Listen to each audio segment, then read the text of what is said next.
Welcome to Wayne's Old Time Radio Page channel. I'm Wayne, your host. These programs are brought to you by support of our listeners. You can give your support at Patreon or PayPal, either one. There's clickable links in the description below. Thanks for your support and enjoy the shows. If you'd like for me to get you a shout out, there's a link to PayPal in the description below. Leave us a donation. We'll get it up here for you. Just tell us who you want it to. You, a friend, a girlfriend, a wife, spouse, whatever. And we'll get it up here. Calling All Cars, a copyrighted program created for the Rio Grande Oil Company.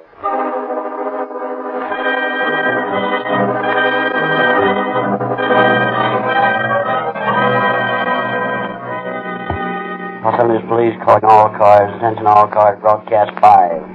Regarding a man wanted for murder. Description later. Rolls and clerk.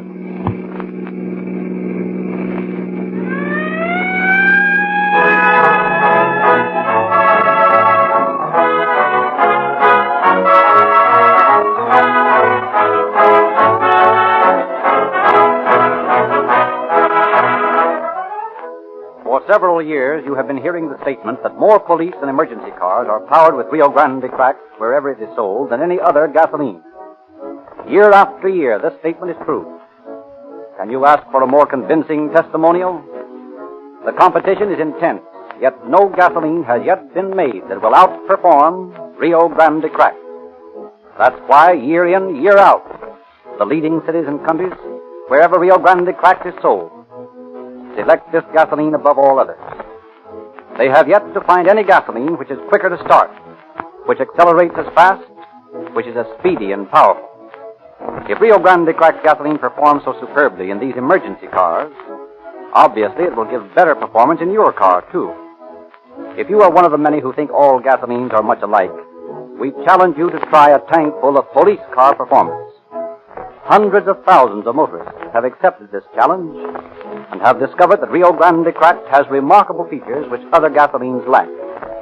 You can expect unusual performance from your car when you change to Rio Grande cracked gasoline. And now is the time to change.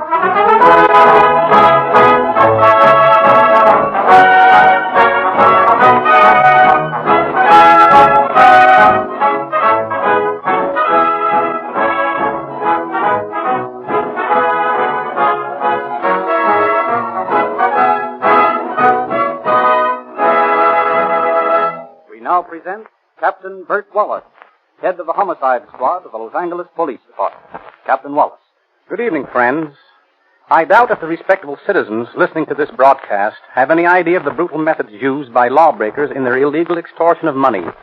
During the Prohibition era, some mighty tough characters developed among the bootleggers, and the cold-blooded shooting and torture you will hear on this program are typical of their heartless and brazen methods.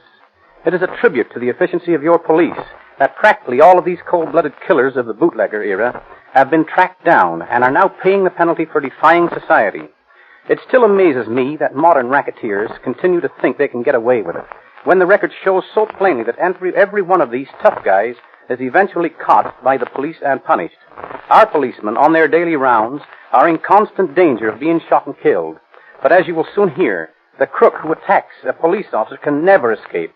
Every law enforcement officer in the land joins in the hunt, and we always get our man.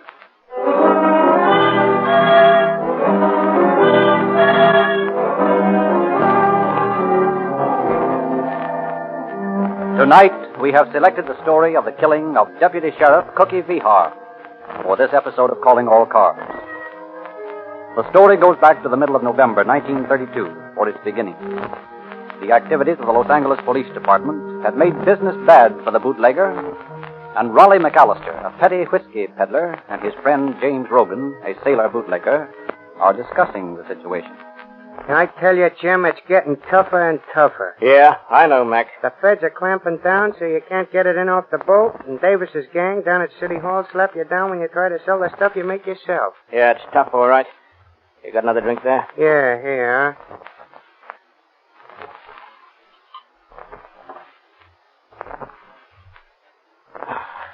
That's good stuff. That's the goods you've been selling. Think I'm crazy? This is real whiskey. I wouldn't wash my feet in that stuff I peddle. I don't blame you. When I had a territory up north, I boiled up the same poison for the suckers. Well, we gotta get some dough someplace. This is getting tough.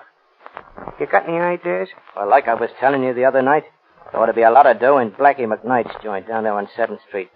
Their take on the tables every night must be a couple of grand. Yeah, but I don't like the idea of a stick-up job. It ain't in my line. You got buck fever. No, it ain't that. But I always run my business respectable. I've been an honest bootlegger, and I don't like the idea of breaking the law that way. Well, there ain't no dough in being an honest bootlegger anymore. You ought to know that yourself. Yeah. Well, it won't hurt the case, the joint. Let's go down tonight. Blackie's a cagey guy. You think we can get in? Sure. I got a card I borrowed. I'll go down in our shirt sleeves, and they won't suspect nothing. Okay. You got any dough? Yeah, about a C. Well, we'll need it. We're going to have to spend a little before we can get the lay of that joint. All right, you ready? Right. Let's have another drink before we go. Okay.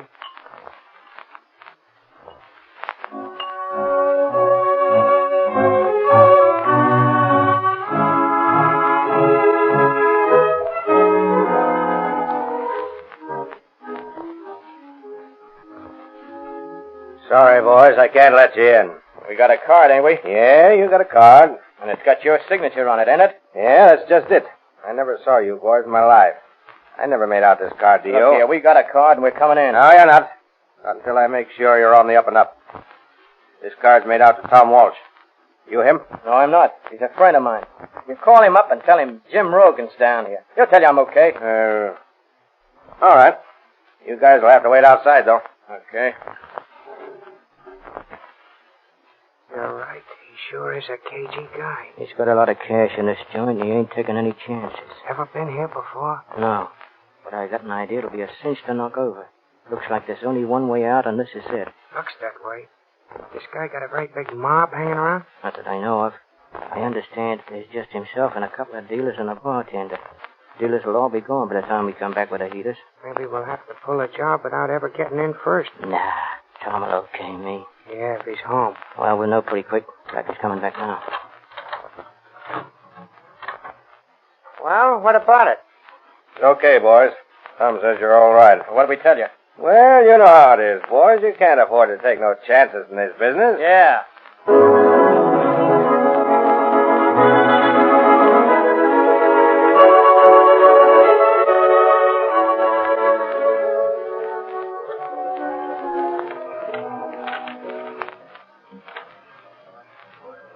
A blackjack.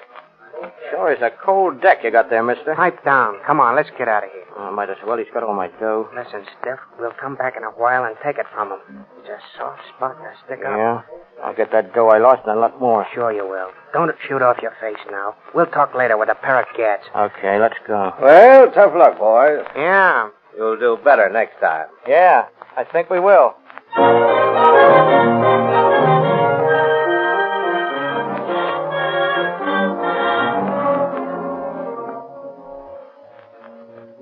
And in the early hours of the same morning, Deputy Sheriff Cookie Vehar drops into Blackie's place looking for a suspect.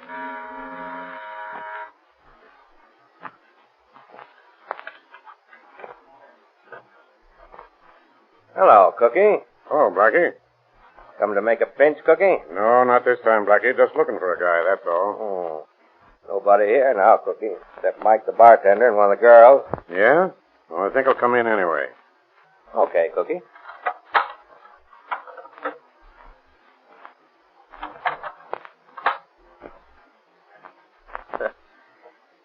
See, Cookie?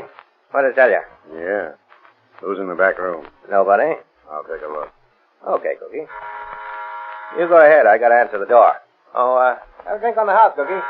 Not when I'm working.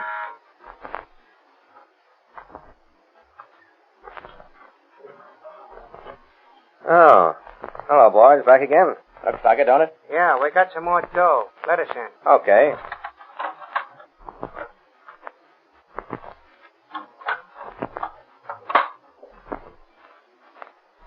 We came back to get back the dough we lost. Where's the blackjack game? Game's all over for tonight. Yeah? Yeah. Well, we came back for the dough. You lost it, didn't you? No, we had it lifted off us by your crooked card. What are you welching about? You lost the dough, and that's that. Yeah? Well, we're getting that dough back. Now, put up your hands. Hey, what's going on in here? You two, Mr. Reach. Now, all of you, over to the side. Now, Come on, you behind the bar. All right. Now sit down on the floor. Me too? No, you can sit on the beach. Hey, over there. Now, all of you, take off your shoes. Hey, you better watch what you're pulling, fella. Cookie here's a deputy sheriff. Yeah? Well, that's just dandy. How do you like looking at the wrong end of a cat, mister? Don't worry me none when there's a yellow rat on the other end. Yeah, you better watch your lip or I'll put a slug to it. Hey, where you going? I'm getting out. I don't want to get mixed up in nothing. Yeah, you're staying right here until this little party's over. Ouch! You're hurting my arm. Go on, get out. Now, Blackie, my boy, where'd you keep the dough? There ain't no dough here. We come back for that dough we lost. Yeah? And any more that's hanging around? Well, there ain't any here. Come on, Blackie, come clean. Listen, boys. I don't know nothing about the dough. I just work here. Oh. You're lying, Blackie. Hey, don't do that. Here's another. Oh, Now, where's that dough? listen, I tell you, God's honest truth, I ain't got no dough. Got those matches, Mac? Yeah. Here they are. Hold up his feet, Mac. Maybe these will make you talk, Blackie, huh? Oh, boys, now look, don't do that. Please, boys. Stop your wiggling. Oh. All right, Jim. Hold his feet up. Now, how about it, Blackie? Where's the dough? I tell you, I ain't got that. Oh! Oh! You Oh! sure about that, pal? No, I ain't got it. Where is it? Oh! Oh! Oh! My partner's got it. Jaime's got it. Oh, let him go. Please let him go. You're killing him. He'll live, the rat. Dodge. What's the matter, Jim? And he's burned my finger. Come on, Blackie, you're lying. Where's the dough, Blackie? No! Come on, you mugs, let up. He doesn't know where Ah, it is. shut up, Flatfoot. Your turn's next. Yeah? Yeah. Now, come on, Blackie. Go, Papa, where the dough is. Oh! Stop out, Jim. That thing's got a gun. Why, that dirty rat pulling a rod on me. Oh, you killed Cookie. You killed him. Stop your yapping. Stop your yapping. He ain't dead yet, but he got my pal all right through the heart. Well, Mac, old boy, I guess you won't be needing this gat anymore where you're going. And I may find use for it. Hey, you. Who, me? Yeah, you. Call me a cab. Oh, all right. Now, no funny business. I said a cab and not the police. Well, how are your feet, Blackie? Don't burn me again, will you? I've been telling you the truth. I ain't got the dough. Okay, Blackie. I got more important business now. I got to get myself out of here. The cab will be here in a minute. Thanks. Oh, you're wounded. Sure I am. What of it? Oh, can I bandage it for you or something? No, you can't. I don't want any of your help. You realize that you shot a police officer? They'll be looking for you everywhere now. Oh, what of it? You keep your mouth shut and you'll be safe. If that dick hadn't started blazing away, there wouldn't have been any shooting. And my pal would still be alive. I got a good mind to finish that Flatfoot right off now. Don't cause any more trouble. Blackie, you're the scariest guy I ever knew of in this racket. Well, maybe I am, but don't bump off Cookie. He's a good guy. Okay, Blackie. Probably gonna bump off anyway, so I'll leave you here to watch it. Only, Blackie, if you love your life, keep your mouth shut. So long.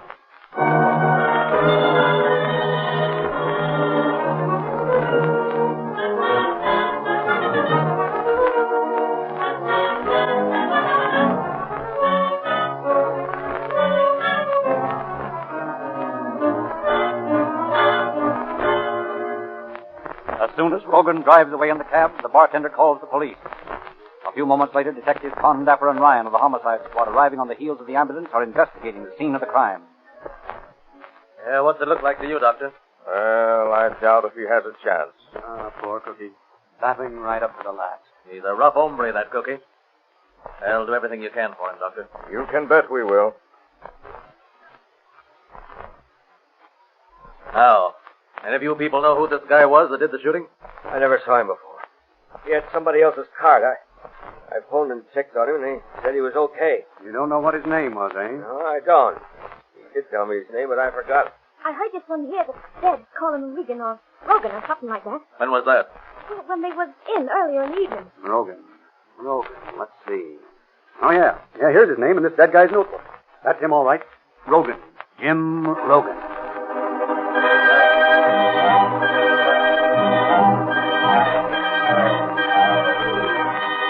Los Angeles Police calling all cars. Attention all cars. Broadcast number 70. Be on the lookout for following described man wanted for robbery and attempt murder. One James Sidney Rogan. Described American, 5 feet 10 inches, 165 pounds. Blue eyes, dark chestnut hair. Age 32 years. Nose flattened and large nostrils.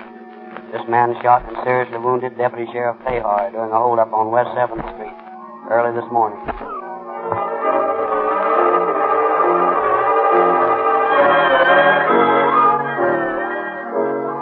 The search of Rogan's apartment reveals a phone bill, among the items of which are several calls to a Bakersfield number. Bakersfield police are asked to trace down this clue. They call at the address where the phone is located. It is a well-known resort. Hello, Amy. Hello, Bert. What you doing down this way? Oh, just paying a call. Anything wrong, Bert? No, everything's okay. Come on, spill it. You never come down here unless there's some trouble. Any of your girls been getting any calls from L.A.? When? Oh, recently? I don't check on them that close. They got a lot of calls. Yeah, I know, Amy, but you might know if one of the girls got, say, 6 calls from L.A. in a month. Might. Well, then, what's her name? She ain't here anymore. Where is she? She left for L.A. yesterday on the bus. Yeah? Yeah.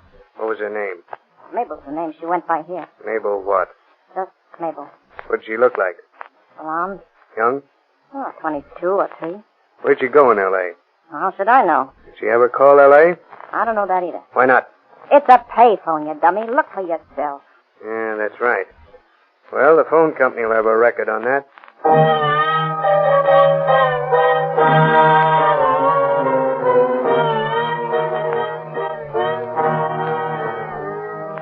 A check with the telephone company in Bakersfield leads to the apartment of Nick Charters, a petty bootlegger. Con Dapper and Ryan visit the apartment and find Charters and Mabel there. They arrest them on a technical charge of suspicion of murder and bring them in for questioning. Hour after hour, Charters stoutly protests his ignorance of the whole affair. And then... I don't know what you got me here for. I don't know nothing about it. Rogan's a friend of yours, isn't he? No. He's a friend of your girls, isn't he? No.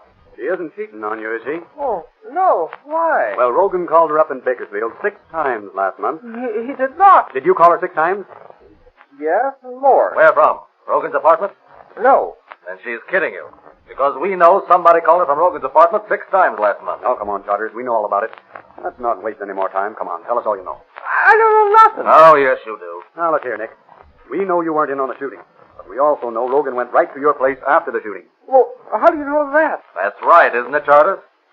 Well, yes. All right, let's have the rest of it. Well, he came over and told me what had happened. Was he wounded? Yeah. Where? Well, in the chest and in the leg. What'd you do with him? Well, he wanted to get out of town, so after we'd laid low a couple of days, he was well enough to travel, and so we took him to San Francisco. What address there? Well, I dropped him in front of the ferry building. Is that the truth, Charters? Yes, on the level. He said something about having relatives there, so I said goodbye to him and came on home. That's all I know about it, honest. You ain't got nothing on me. I didn't have nothing to do with it. Can I go now, huh? Yeah, Nick. Can I go? Yeah, you can go.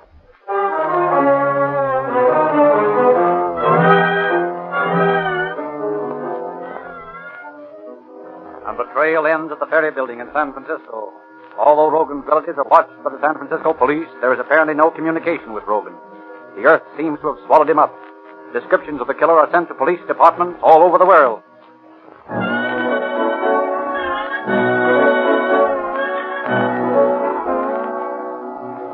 In Balboa, in the Panama Canal Zone, a suspect answering Rogan's description is arrested. Fingerprints from Los Angeles reveal him to be the wrong man.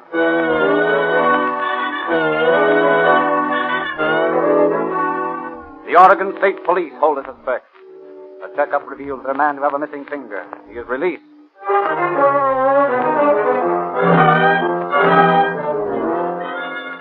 Rogan is reported recuperating in a hunting resort near Redding. The sheriff of Shasta County investigates the place and finds nothing.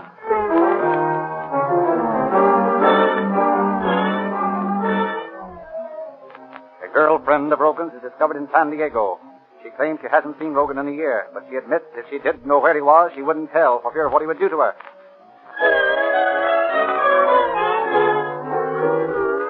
Rogan is reported bound for Hawaii. The chief of police of Honolulu combs the red light district of Evalai and finds nothing.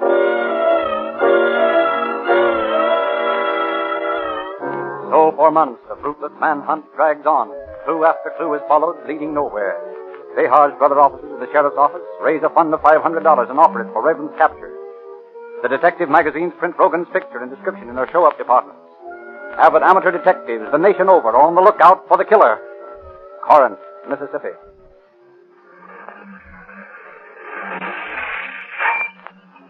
Howdy, stranger. What can I do for y'all? Fill her up. Yes, sir. Reckon y'all come some distance from the looks of your car. Maybe I have. Are you going far? Maybe.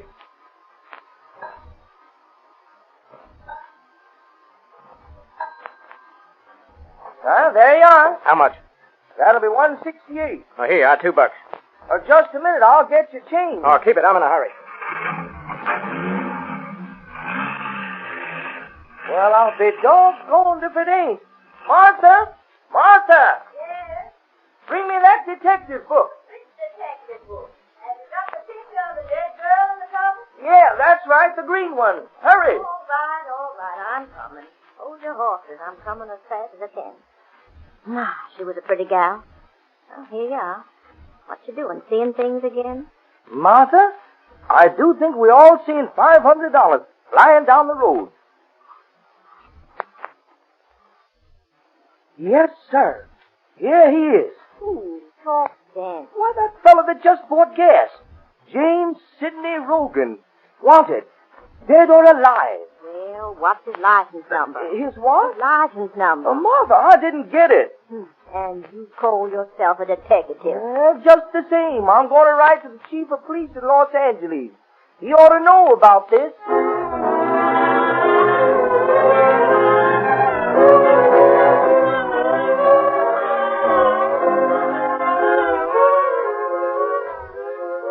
And in Milford, Connecticut, the editor of the local newspaper has a short order cook in a dining car under suspicion.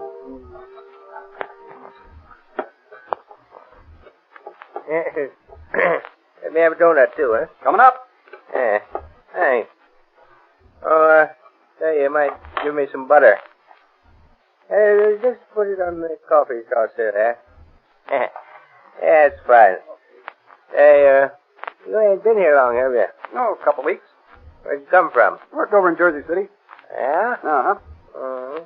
Yeah, ever been west? Oh, no further west than Newark. Huh. California's a great country, they tell me. Yeah, I guess it is. Sure is, from all I can hear. Oh, say, could I have some more coffee? Sure. Oh, sorry, I stuck my finger in that butter. Wait, I'll get it cleaned off. No, that's all right. You know, it's a silly habit I got when I was a kid, smearing butter around a saucer like that. Oh, I'll get you a clean one. No, this is fine.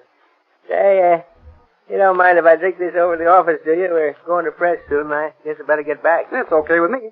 Just leave a dime deposit. Oh, yeah, sure. Yeah. There you are.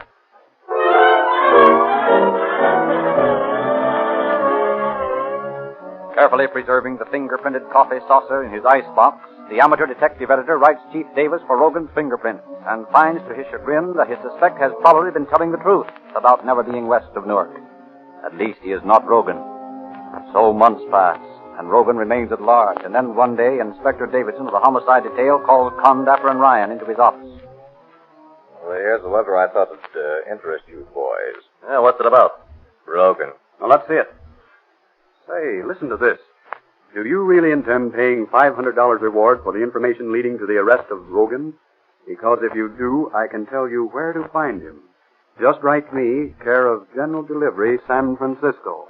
Probably another one of those nuts. Well, what did you do about it? Well, I wrote and told him the reward absolutely would be paid. And we'll see what comes of it.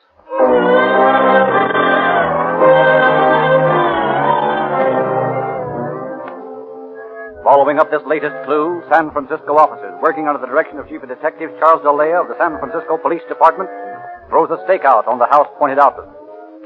Seeing Rogan enter and leave the place several times, on the night of October 11th, 1933, they close in on the place. Open up. Now we'll have to break it open. The men all posted around the house? Yeah. All right, let's tear down this thing.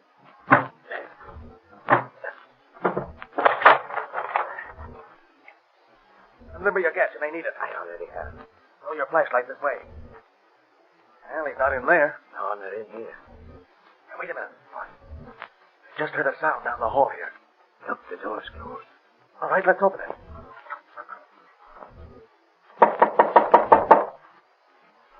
You hear him?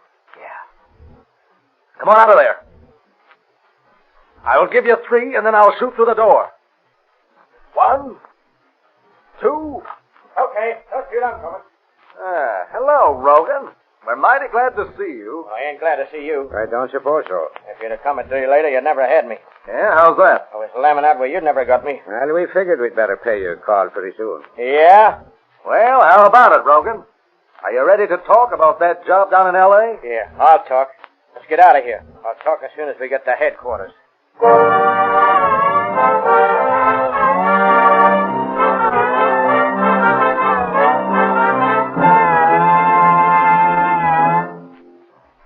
But an attorney was waiting for Rogan at headquarters, and on his advice, Rogan refused to talk. Lieutenant Ryan went to San Francisco a couple of days later and brought Rogan back to face trial.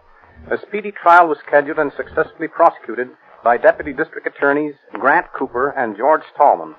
Rogan's attorney tried to enter a plea of guilty to murder in the first degree in exchange for a life sentence, but the prosecution refused this move, and on December the 5th, Rogan was found guilty of murder in the first degree with no recommendation for clemency. On December the 15th, 1933, Rogan was given the death penalty by Judge Fletcher Boren. He was sent to San Quentin in February 1934 and fought his hanging. But on February the 8th, 1935, he was hanged by the neck until dead. Thank you, Captain Wallace.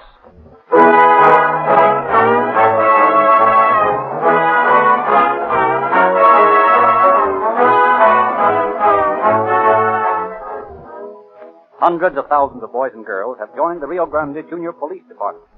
These Junior G-men are outfitted with uniform belts, pistol and holster, handcuffs, fingerprint outfits, genuine metal police badges, and many other items of equipment, all given away absolutely free by the Rio Grande Oil Company. Ask your independent neighborhood Rio Grande cracked gasoline dealer how you can oil company. Ask your independent neighborhood Rio Grande cracked gasoline dealer how you can get these free gifts. All over America, hundreds of thousands of gasoline service stations are now warning motorists to Sinclair Eyes for summer. As warm weather comes, your car needs entirely different lubrication. Your motor oil, for example, should be of an entirely different grade. But every car is different, so we can't tell you here what oil to use.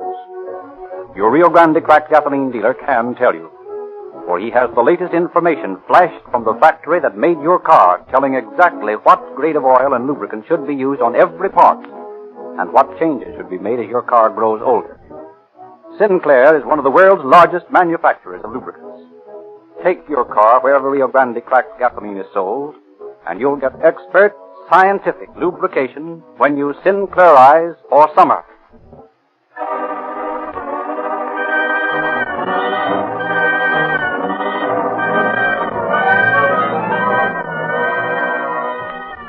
Los Angeles Police calling all cars. Attention all cars. A cancellation broadcast 5. Suspect in this case is now in custody. That's all. Roll and quit.